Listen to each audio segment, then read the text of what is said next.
با مناسبت روز تأسیسیابی ارتش ملی با تشبث اتفاق کسبه کارمندان معارف و علمی ولایت سوخت همایش برگزار گردید.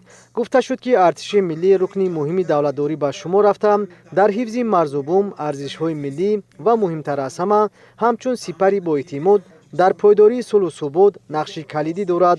ارتش ملی با تشبث پیشوای ملت پرزیدنت جمهوری تاجیکستان محترم امامعلی رحمان در وضعیت مرکب بدون پایه‌های مادی و تکنیکی تأسیس یافته در زمان صبح استقلالی به یک نیروی پراقتدار و مکتب بزرگ متانت و جوانمردی تبدیل یافته است. ابراز گردید که اقتدار مدافعی هر کشور امکان می‌دهد که مرز و بوم محافظت و ارزش‌های ملی حفظ کرده شود. امروز در همه قسم‌های نظامی برای سربازان و افسران شرایط مهیا کرده شده. روند خدمت دلاوران وطن زیر توجه دائمی سرفرمانده عالی قوه‌های مسلح مملکت گنرال ارتش محترم امامعلی رحمان قرار دارد.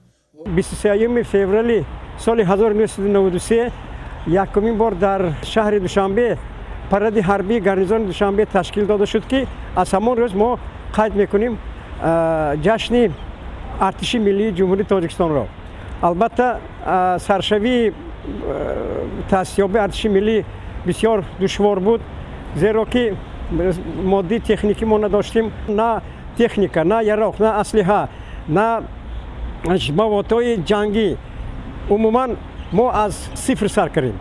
برآمد کنندگان یادآور شدند که خدمت در صف ارتش ملی و حفظ مرز و بوم وطن وظیفه مقدس شهروند جمهوری تاجیکستان میباشد. با قناعتمندی گفته شد که امروزها جوانان وطن دوست با حس افتخار و احساس مسئولیت شناسی به خدمت مادر وطن میروند و رسالت خود را در نزد خلق و وطن صادقانه اجرا میکنند.